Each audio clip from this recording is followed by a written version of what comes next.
প্রধানমন্ত্রীর পিয়ন যিনি পানি জাহাঙ্গীর নামে পরিচিত, পানি দিতেন অফিস ভবনে, সে 400 কোটি টাকার মালিক হলে আমরা প্রশ্ন করতে চাই এই প্রধানমন্ত্রী কত লক্ষ হাজার কোটি টাকার মালিক তিনি বাংলাদেশের মানুষের টাকা পাচার করেছেন।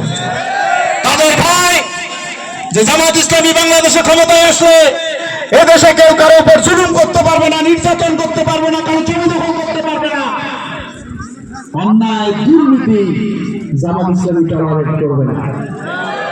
জামাত ইসলামের দুইজন মন্ত্রী 3টে মন্ত্রণালয় চালিয়েছে, বাংলাদেশের কেউ বলতে পারবে না তাদের কৃষি মন্ত্রণালয়, সমাজ কল্যাণ মন্ত্রণালয়, শিল্প মন্ত্রণালয় 1 টাকা দুর্নীতি তারা করেছে।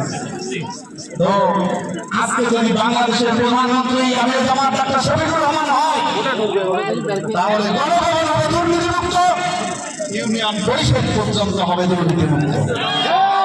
আমরা ওই বাংলাদেশ দেখতে চাই যে বাংলাদেশের একটা ইউনিয়ন পরিষদে একজন বিধবা মা তার ভিজিএফ কার্ড কেনার জন্য নেওয়ার জন্য পয়সা দিয়ে স্যান্ডেলের ক্ষয় হতে বেরো না হয়। আমরা ওই বাংলাদেশ দেখতে চাই যে বাংলাদেশে যাদের হক তাদের কাছে পৌঁছে দেওয়ার জন্য বাংলাদেশ জামাত ইসলামী কাজ করে।